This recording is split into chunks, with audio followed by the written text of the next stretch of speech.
Magandang umaga, narito na mga unang balitang hatid ng GMA Integrated News.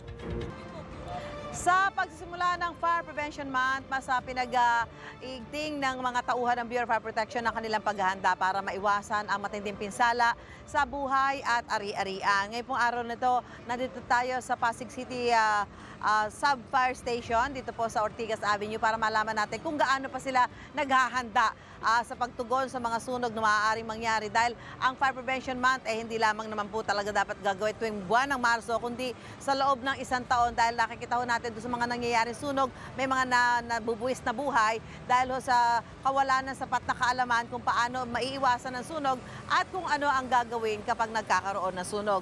At sa puntong ito, makakausap po natin si Senior Fire Officer 4 Rochelle Baltazar at para malaman sa kanya, Ma'am, Fire Prevention Month na ho tayo, di ba? Pero araw-araw nagkakaroon ho ng sunog, di ba? Mas paano pa yung ginagawa ninyong paghahanda para tumugon doon sa mga kababayan natin na nagkakaroon ho ng sunog? Hindi lang tuwing buwan ng Marso, kundi sa loob ng isang taon. Bali, ngayon pong Marso, magkakaroon po tayo ng kick-off ceremony, which is mamaya pong hapon yun, nagaganapin sa Quirino Grandstand. Meron din po tayong ginaganap na art contest, which is nandiyan ang ating collage making contest, jingle contest, photography contest, and yung ating interpretative dance, which is Hataw Kabataan, which is gaganapin po every city station dito sa ating NCR. Siyempre, pagka tumutugon ho kayo sa mga sunog talaga, minsan may mga pagkakataon na talaga kailangan mag-responde maraming bumbero. At na El Nino ngayon, di ba? Yun ba kakulangan ng tubig dahil El Nino ngayon, nakaka-apekto ho para mas mabilis kayong makatugon at makaapulan ng mga sunog? Yes po. Siyempre, katulad po niyan, kung halimbawang sa fire scene po, nagkaroon po tayo ng lack ng water, anong mangyayari? So, lalaki po. Pero, sa dami naman po ng ating mga fire trucks at mga volunteers, and BFP rin po. Marami po tayo dyan ng mga kasama na which is nagkakaroon din tayo ng pagtuturo sa kanila. Pero sabi nga, di ba, di bali ng 10 beses kang manakawa, wag ka lang masunugan, di ba? Yes, ma'am. So ano mabibigay natin payo sa mga kababayan natin? Dahil madalas yung mga sunog sa bahay, sabi sa mga nakasaksak na mga electric appliances, ano ba yung mga talagang basic na pag-iingat ng mga kababayan na dapat tandaan para maiwasan natin na magkaroon ng sunog? So, unang-unang sa lahat, Ma'am Susan, tanggalin po ang lahat ng mga saksak ng mga appliances kung hindi po ito ginagamit. Pangalawa, wag po nating masyadong i-overload or gamitan ng sobra-sobrang level ng kuryente yung ating mga extension cord. Pangatlo, kung tayo po ay nagluluto sa ating bahay, ano po ang dapat nating gawin? Patayin po natin yung ang ating kalan and yung main bulb po ng ating LPG tank. At kung magkakaroon din naman po tayo ng brownout, gumamit po tayo ng flashlight. Wag Hindi mga po kandila. Oo. Kasi yung mga kandila, yung isa sa madalas sa pinagmumulan ng sunog, no, ma'am? Yes po. Ma'am, ito po, halimbawa nagkaroon po ng sunog. Yung mga nangyari sunog, naku, lagi yung may mga report na namatay, di ba? At nakakalungkot siyempre yung mga ganong balita na mga miyembro ng mga pamilya yung namamatay doon sa mga sunog na minsan hindi naman ganong kalakihan. Kapag nagkaroon ng sunog, ano po ang unang-unang dapat gawin ng mga kababayan natin? Unang-una po natin dapat talagang gawin is tumawag po tayo sa pinakamalapit na bumbero. At hindi po yung nagbi-video po tayo. At lumabas agad? Yes po. Lumabas po tayo kung malapit po tayo doon sa nasusunugan na area. Ako may naiwan na sabi, importante, dapat ba balikan pa yon? Hindi na po. Ang tandaan po natin pag nagkakaroon po tayo ng sunog na mas importante po ang ating mga buhay. Kaysa po sa ating mga material na bagay. Okay, maraming salamat sa Senior Fire Officer 4 Rochelle Baltazar. At mamaya makakasama pa ho natin sila sa mga ipapakita namin sa inyo mga tips kung paano ho ang makakaiwas sa sunog at ano ang mga dapat natin gawin kung sakali magkakaroon ng sunog sa ating mga lugar. Balik muna tayo sa studio. Salamat, ma'am. Samantala, 2 kumpanya ang kwalipikado sa bidding para sa teknolohiyang gagamitin sa pag-transmit ng boto sa eleksyon 2025. Mula sa 4 na kumpanya, pinayagan ng COMELEC Special Bids and Awards Committee ang bid ng EB Solution Incorporated at I1 Resources Incorporated. Ay sa COMELEC, ito ang unang beses na hiniwalay nila ang bidding para sa Secure Electronic Transmission Services o SETS para tiyaking walang duda at dayaan sa eleksyon. Inaasahang mas bibilis ang pagbabato ng resulta mula sa vote counting machines papunta sa mga canvasser, election watchdogs, media at iba pa.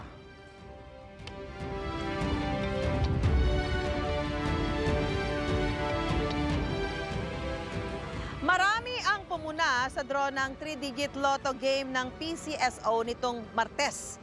Yan ay matapos mahulog ang unang digit na binola. May unang balita si Mav Gonzales.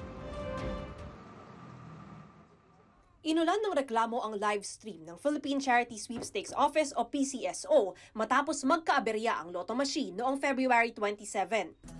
Sa 2 p.m. draw ng 3-digit game, nabola ang mga numerong 197. Pero maya-maya, nahulog ang bola sa unang machine. Hindi nakapili ang ating unang machine kaya uulitin ang pag-rumble. Sir, ano po ang nangyari? So, nagkaroon pa yung technical difficulties, nagkaroon pa tayo ng draw machine malfunction. So, magkaroon tayo ng alternate procedures. So, yung pong hindi nakapiling machine, ay papalitan po natin ng another machine. Tinest ang panibagong machine para masigurong nakakabola ito ng maayos. Nilagay ang mga bola at naputol ang live stream. Matapos ang 15 minuto, binalik ang live stream at binola ulit pero ang unang numero lang. May ilang nagkomento na dapat binola ulit lahat ng numero para raw patas. Paliwanag ng PCSO, hindi ito maituturing na aberya at nangyayari rin daw ito maski sa ibang bansa. We cannot consider this as yung glitch kasi a normal process and procedure lang po namin ito. As I mentioned earlier, this already happened in the past. Machine malfunction is really beyond our control. Hindi na rin daw pwede palitan yung mga numerong nabola na. Once the draw machine already selected a number pool, that is already the official winning number. Hindi po natin pwedeng baguhin ulit. Lalo na live po ito, telecast nakita na po yung ng tao. Rest assured that the PCSO is preserving the integrity of lottery draw operations. Kamakailan lang ay kwestiyon sa Senado ang PCSO dahil sa umano'y madalas natatama ang jackpot sa iba't ibang lotto games.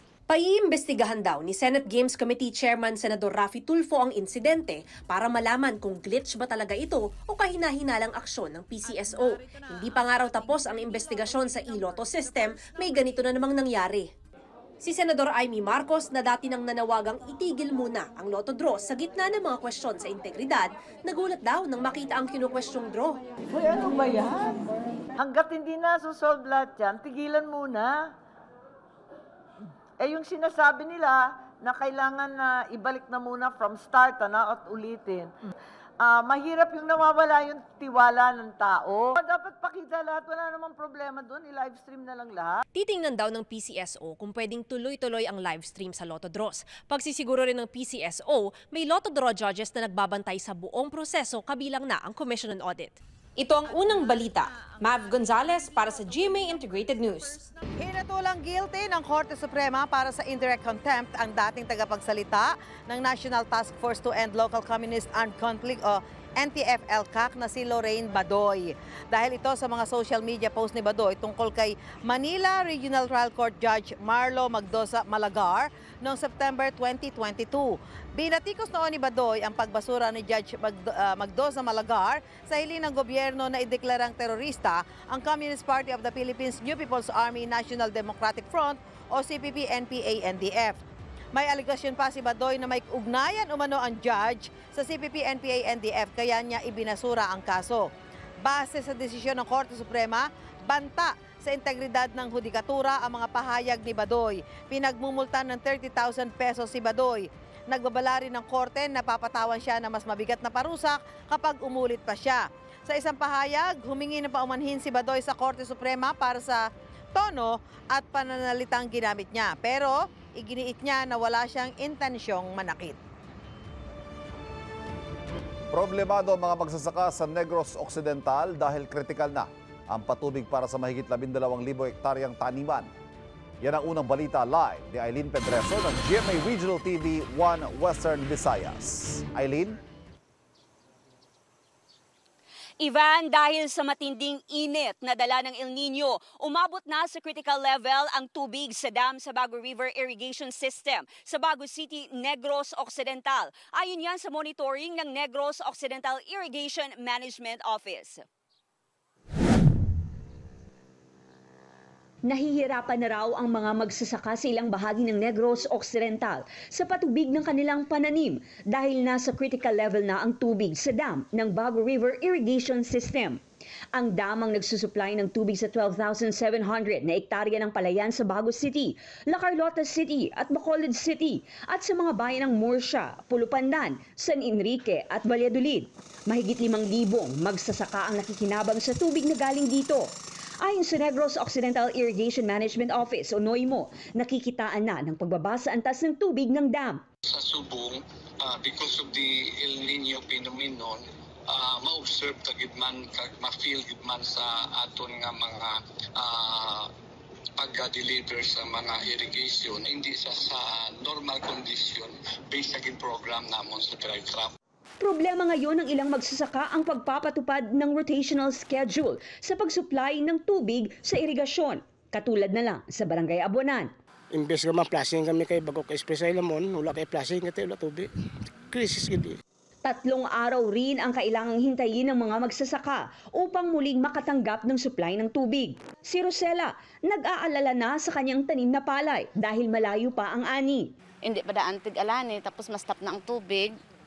Wala naman tubig ang irigasyon, kalabanan gid sa gapanguma maperde gid ang ilang mga tanim. Kaya maliban sa tanim na palay, nag-aalaga na ng baboy si Rosela bilang alternatibong kabuhayan kapag tumagal pa ang El Nino. Paalala ng NOIMO sa mga magsasaka, ayusin ang mga kanal upang kahit kulang ang supply ng tubig, hindi ito masasayang at magagamit ng wasto. Ivan, samantala inanunsyo na ng NIA 6 na magpapatupad ng temporary closure sa irrigation system ngayong Marso para sa isasagawang maintenance activity na magtatagal ng 2 buwan. Balik sa inyo dyan, Ivan. Maraming salamat, Eileen Pedreso ng GMA Regional TV 1 Western Visayas.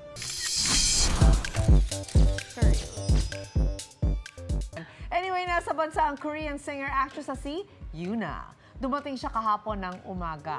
Ngayong araw kasi gaganapin ang Yoona Fan Meeting Tour Unite Manila. Si Yoona ay miyembro ng K-pop legend girl group na Girls' Generation na kilala sa hit songs na Run Devil Run, G at Lionheart. Wow! Ganda, Oni! Muling inaresto ang drug performer na si Pura Luca Vega dahil pa rin sa kanyang kontrobersyal na performance ng Ama Namin. May unang balita si Salima Refran. Sa bisa ng warrant of arrest, inaresto ng mga operatiba ng MPD Station 3 ang kontrobersyal na drag performer na si Pura Luca Vega sa Santa Cruz, Maynila. Inilabas ang warrant ng Quezon City RTC Branch 306 para sa 3 count ng paglabag sa Article 201 ng Revised Penal Code o Immoral Doctrines, Obscene Publication, Exhibition, and Indecent Shows. Para pa rin ito sa viral na performance ni Pura Luca Vega ng Ama Namin noong 1 taon. Maayos naman po siya sumama. No? Alam niya naman po kasi na mayroon siyang kinakaharap na kaso pa at hinihintay lang din po niya yung masabing warrant sa kanya. Idinakda ng korte sa 360,000 ang piyansa. Walang kailangan ikatakot ang mga taong nagpapakatotoo at mas lalong walang kailangan ikatakot ang mga taong may tapang, manampalataya ayon sa sarili nilang konsensya. Nauna nang naaresto at nakapagpiyansa si Pura Luca Vega noong Oktubre para sa 6 na counts ng kapareho ring kaso sa Manila RTC. Ito ang unang balita sa Salima Refran para sa GMA Integrated News. Gustong i-require ng Land Transportation Office o LTO ang pagpaparehistro ng mga e-bike at e-trike. Approved naman kaya ito sa mga gumagamit niyan? Live mula sa Maynila, may unang balita si James Agustin. James, anong sabi ng mga gumagamit ng e-bike at e-trike? Van, good morning. Hati yung opinion ng mga nakausap ko kaugnay doon sa panukala ng LTO na pagpaparehistro na rin sa mga e-bike at e-trike. Kung sakali man daw iba na matuluyan, sana naman daw ay wag masyadong mataas yung babayaran sa pagpaparehistro. Marami sa mga namamalengke sa Blumentritt Market sa Maynila, e-trike ang ginagamit. Bukod sa maliit, marami rin mailalagay na pinamili. Laking tulong po sa pamimili po kasi namimili kami Divisoria, Blumentritt eh. Sa Divisoria po gulay, tapos dito karne, isda, ganun. Malaking tipid. Opo. Isa pag nagko-commute, magkano pamasahe commute sa Divisoria, 250, tapos yung pamasahe pa rito. Malaking tulong po kasi, ang tricycle po kasi kung mamamasakan, 2 tanang hinihingi sa akin from Sampaloc saka dito. Bukod dyan, alas 2 po kasi ako namamalengke, wala pang tricycle o wala pang mga jeep. Kaya malaking tulong po talaga to sa akin. Ang Land Transportation Office o LTO, nais na iparehistro na rin ang mga e-trike at e-bike at kailangan may driver's license sa magmamaneho nito. Inilatag ng LTO ang panukala sa mga konsultasyon sa stakeholders. Wala naman daw problema yan kay Marlon, na bukod sa palengke ay ginagamit din ang kanyang e-trike sa eskwelahan. Pabor naman po kung kailangan. Kung yun po ang nasa batas, bakit hindi po, di ba po? Siguro, mas maganda na rin po yung ganun. Kasi ligtas din po sa disgrasya, ganun. Kasi merong permit, merong kung sakaling mabangga, merong katibayan. Pero si Elsa na may karinderya sa Sampaloc at sa Blumentritt pa namimili. Yung lisensya pwede, pabor po ako. Pero yung lisensya kasi nito, kasi napakaano lang po to, ang patakbo lang nito is 25-30. Hanggang 30 lang. Alam ko po talaga mga 50-60 yung kailangan may restro na kasi paspas na, di ba, mabilisan na po yan. Kailangan pang aprobahan ng Transportation Secretary ang panukala bago ito maipatupad. Kung sakali mang matuloy ang naisang LTO, hiling ni na Marlon at Elsa, sana wag pong mahal. Yung kaya lang po ng may hirap na tao. Basta mababa lang kasi pang private lang naman to pang sariling gamit lang naman to Hindi naman to pinapasada, pang gamit lang po ng pamilya namin. Samantala, Ivan, nagbabalangkas na rin ang LTO ng mga panuntunan para sa light electric vehicles, alinsunod na rin sa utos ng Transportation Secretary. Yan ang unang balita mula rito sa Maynila. Ako po si James Agustin para sa GMA Integrated News.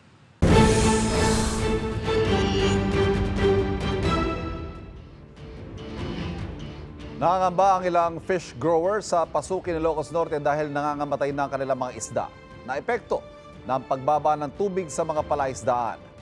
May unang balita si Gab De Luna ng GMA Regional TV 1 North Central Luzon. Gab? Ivan, bukod sa mga magsasaka, apektado na rin ang ilang fish grower dito sa Pasukin, Ilocos Norte dahil sa nararanasang El Nino. Ramdam na ng ilang fish growers sa Pasukin, Ilocos Norte ang epekto ng tagtuyot dahil sa nararanasang pagbaba ng level ng tubig sa kanilang palaisdaan. Ang lagpas taong tubig noon hanggang bewang na lang ngayon. Kaya maswerte na raw ang fish grower na si Bernardo kung may kalahating mabuhay sa mga alaga nitong tilapia at bangus. Kasya raw ang 300 isda sa kanyang palaisdaan, pero nangangamba siya na marami ang mamatay na isda. Namamatayan kami ng isda minsan. Wala na, itatapon na lang. Maswerte na kami kung mabubuhay yung 150 piraso. Apektado rin daw ang pagpapalaki ng isda dahil sa temperatura ng tubig. Maaari raw kasing makakuha ng sakit ang isda at ikamatay nito. Talagang mainit na.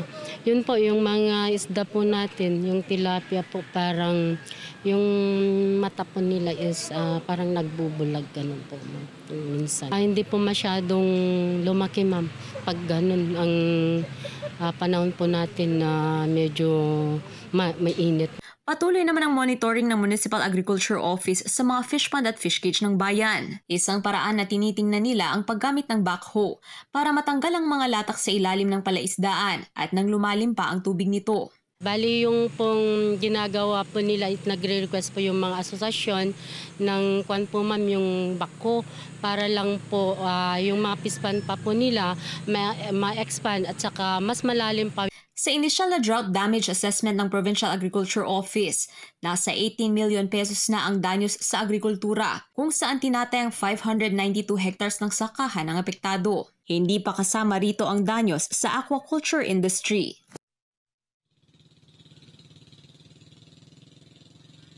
Samantala, Ivan, bukas naman ang tanggapan ng Provincial Agriculture Office sa pamamahagi ng intervention tulad ng fingerlings at fish feeds. Patuloy rin ang kanilang monitoring upang matukoy ang kabuang danyos na dulot ng El Nino sa mga mangingisda. Ivan? Maraming salamat. Gab De Luna ng GMA Regional TV 1 North, Central Luzon.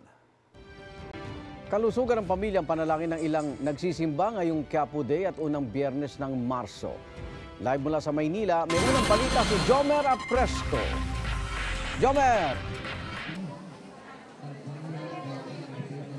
Igan, dito sa bahagi ng Carriedo ay patuloy ang paghaba ng pila ng mga deboto ng Poong Itim na Nazareno na nais makapasok sa loob ng simbahan ng Quiapo. Bukod sa First Friday, unang araw din ng Marso at ilang linggo na lamang, mahal na araw na. Pagkatapos ng duty, imbis na gumala pa, diretso sa simbahan ng ilang magkakasamang graveyard service crew. Nagkayayaan daw silang magsimba para makapagpasalamat sa Poong Itim na Nazareno. Nanay tsaka tatay kung saan sila, mahaba pa buhay nila. Kasi gusto ko makasama pa sila hanggang sa pagtanda ko. Ang isang lalaki naman hindi na napigilang maluha. Tuwing nagsisimba kasi siya sa Quiapo, naaalala raw niya ang kanyang yumaong asawa. Ang kanyang panalangin sa Itim na Nazareno, sana umaba pa buhay ko. Mapagawa ko yung bahay namin. Para magsama kami ni Mac, yung anak ko. Tsaka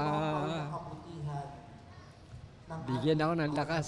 Ilan lang sila sa napakaraming deboto dito, lalo ngayong nalalapit na ang mahal na araw.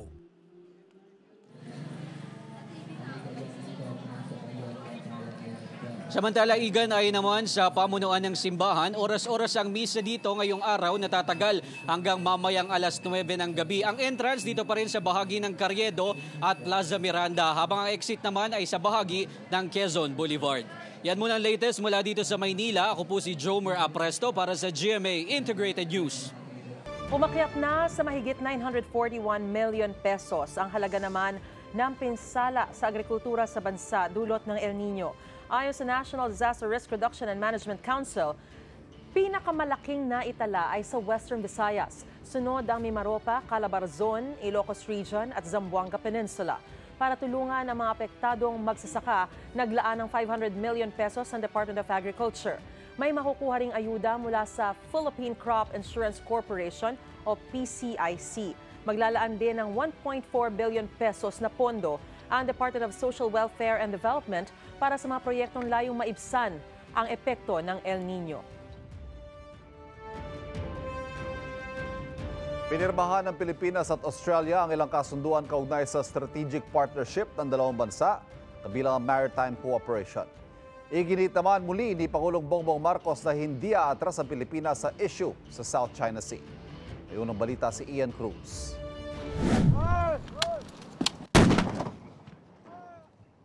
Agosto ng nakaraang taon, nang idaos ng Pilipinas at Australia ang amphibious training activity na Exercise Alon. Nagsama-sama ang halos 2,000 Australiano, Pilipino at Amerikanong tropa para pag-usayin ang interoperability o pagtutulungan laban sa mga hamon sa seguridad. Nasundan niya ng Maritime Cooperative Activity ng Australia at Pilipinas sa Exclusive Economic Zone ng bansa. Bukod sa Amerika, Australia lang ang bansang may Visiting Forces Agreement sa Pilipinas. Kaya hindi raw may kakaila ang halaga ng strategic partnership ng Pilipinas sa Australia ayon kay Pangulong Marcos sa pagharap niya sa Australian Parliament. We have long known that our prosperity and development are anchored on the peace and stability of the Indo-Pacific. Today, that peace, that stability, and our continued success have come under threat. Once again, we must come together as partners to face the common challenges confronting the region. Nagpasalamat ang Pangulo sa suporta ng Australia sa gitna ng mapangahas sa pagkilos ng China sa South China Sea. Sabay giit na walang atrasan pagdating sa soberenya ng Pilipinas.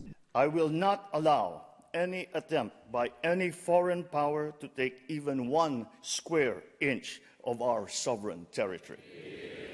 The challenges that we face may be formidable, but equally formidable is our resolve. We will not yield. Ayon naman sa Chinese Foreign Ministry, ang maritime security cooperation sa pagitan ng mga bansa hindi dapat makasama sa interes ng ibang bansa o sa kapayapaan sa rehiyon. Stable nila ang sitwasyon sa South China Sea. Sa pagharap sa Australian Parliament, nabanggit din ng Pangulo ang nagbabagong klima at ang magagawa ng mayayamang bansa para tugunan ito. This glaring disproportion between our share of responsibility and our vulnerability reflects an injustice that must be corrected. Developed countries must do more, and they must do it now. Sa gitna ng talumpati ng Pangulo, inilabas naman ni Australian Senator Janet Rice ang isang placard na nagsasabing, "Stop the human rights abuses." I did it on behalf of every Filipino person whose human rights have been abused by the government of President Marcos and the government of President Duterte before him. Sinusubukan pa ng GMA Integrated News sa makuha ang panig ni Marcos at dating Pangulong Rodrigo Duterte ukol dito. May mga miyembro rin ng Filipino community na nagprotesta sa labas ng Parliament. Matapos ang pagsasalita sa Parliament, may joint statement din ng Pangulo at Prime Minister Anthony Albanese kung saan inanunsyo nila ang bagong Memoranda of Understanding para sa mga prioridad ng ating strategic partnership, kabilang ang Enhanced Maritime Cooperation. Nag-alay rin ng bulaklak ang Pangulo sa Australian War Memorial at nakipagpulong sa congressional leaders at iba pang opisyal. Umuwi na kagabi ng Pilipinas si Pangulong Bongbong Marcos, ngunit inaasahang babalik din siya dito makalipas lamang ilang araw para dumalo sa ASEAN-Australia Special Summit. Yan ang unang balita mula sa Australia. Ian Cruz para sa GMA Integrated News. Mga kapuso, para una ka sa mga balita, mag-subscribe sa GMA Integrated News sa YouTube. Sa mga kapuso abroad, subaybayan niyo po kami sa GMA Pinoy TV at sa www.gmanews.tv.